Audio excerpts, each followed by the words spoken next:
nós temos visto ao longo de toda a tradição cristã, nós temos visto, constatado a recomendação que nos fazem os grandes mestres da espiritualidade para que nós nos mantenhamos próximos da oração. Evidentemente, eles não o fariam se isto não fosse realmente importante.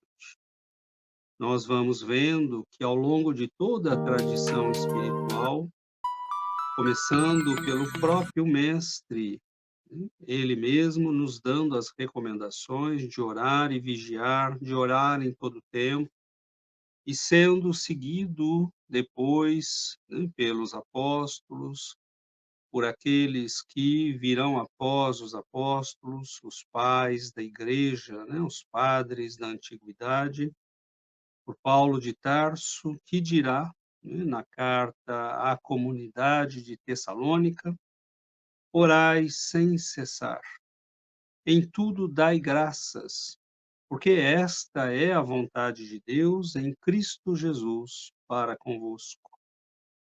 Então, notemos que neste verso 17, Paulo de Tarso nos recomenda de orarmos sem cessar e darmos graças em tudo e em todo tempo.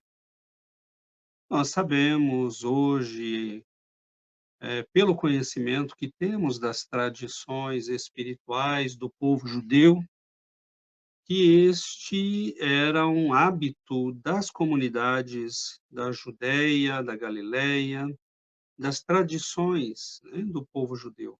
A oração fazia parte, nós podemos dizer que o povo judeu estava imerso à época de Jesus, orar não era uma recomendação, especial ou diferente.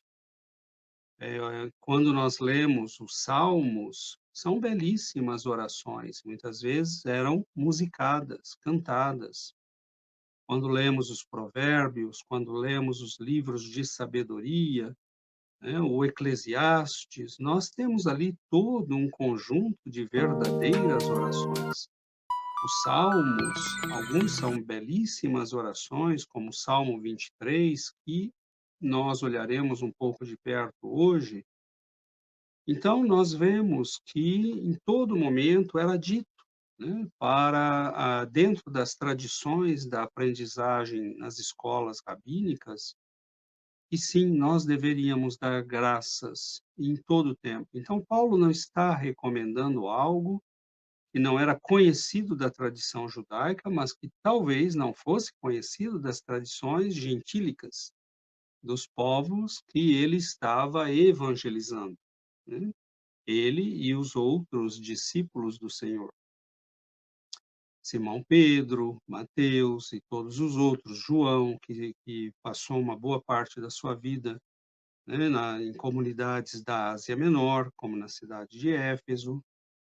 Então, nós sabemos que Paulo de Tarso, nesse momento, não está se dirigindo necessariamente a comunidades judaicas, mas a grupos que vinham da gentilidade, a gregos, a romanos, a egípcios.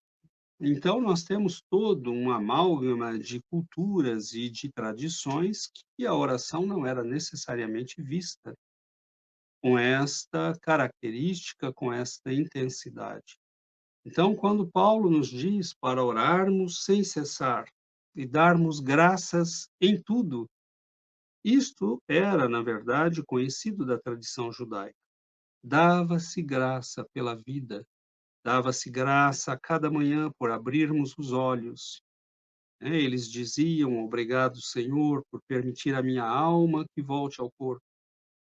Então, nós vemos um povo que agradecia o alimento, agradecia a chuva, agradecia as colheitas.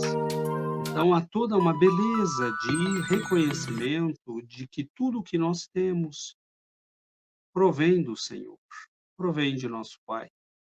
Então, Paulo de Tarso e os outros discípulos conheciam, as tradições espirituais nas quais eles foram, evidentemente, educados. e sabiam que a oração era parte, né, o reconhecimento, a gratidão a Deus, era parte desta tradição.